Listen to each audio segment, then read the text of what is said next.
അല്ലാഹു സുബ്ഹാനഹു വ തആലക്ക് അടിമപ്പെട്ടുകൊണ്ട് പ്രതാപത്തോടുകൂടി ഇസ്സത്തോടുകൂടി ഈ ഭൂമിയിൽ ജീവിച്ച് നാളെ പരലോകത്ത് സ്വർഗം നേടുക എന്നതാണ് പ്രിയപ്പെട്ട സഹോദരങ്ങളെ നമ്മുടെ ജീവിത ലക്ഷ്യം. ആ ഒരു ജീവിത ലക്ഷ്യത്തെ സംബന്ധിച്ച് നമുക്ക് മനസ്സിലാക്കി തരാൻ വേണ്ടിയാണ് മുഹമ്മദ് നബി സല്ലല്ലാഹു അലൈഹി വസല്ലമ വന്നിട്ടുള്ളത്.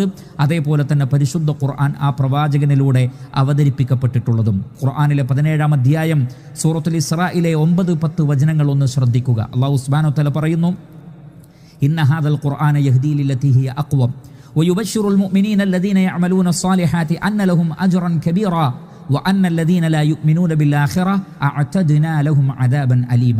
തീർച്ചയായും ഈ പരിശുദ്ധ ഖുർആൻ ഏറ്റവും ശരിയായതിലേക്ക് നിങ്ങളെ വഴി നടത്തുന്നു. വയുബശ്ശിറുൽ മുഅ്മിനീന അല്ലദീന യഅമലൂന സ്സാലിഹാത്ത്, വിശ്വസിക്കുന്ന സൽക്കർമ്മം പ്രവർത്തിക്കുന്ന ആളുകൾക്ക് വമ്പിച്ചതായ പ്രതിഫലമുണ്ടെന്ന് സന്തോഷ വാർത്ത അറിയിക്കുന്നു. എന്താണ് ഇവിടെ ഈമാനും അമലു സ്വാലിഹാത്ത് കൊണ്ടും ഉദ്ദേശിക്കുന്നത്?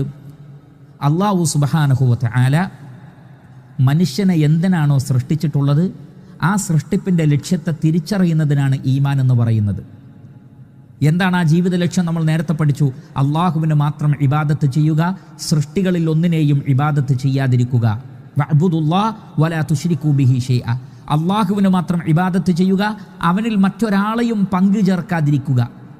ഇങ്ങനെ മറ്റൊരാളെയും അള്ളാഹുവിനുള്ള ഇബാദത്തിൽ പങ്കു ചേർക്കാതെ ശിർക്കില്ലാതെ പരിപൂർണമായും അള്ളാഹുവിന് ഇബാദത്ത് ചെയ്ത് ജീവിക്കുക എന്നതാണ് നമ്മുടെ ജീവിതത്തിൻ്റെ ലക്ഷ്യം.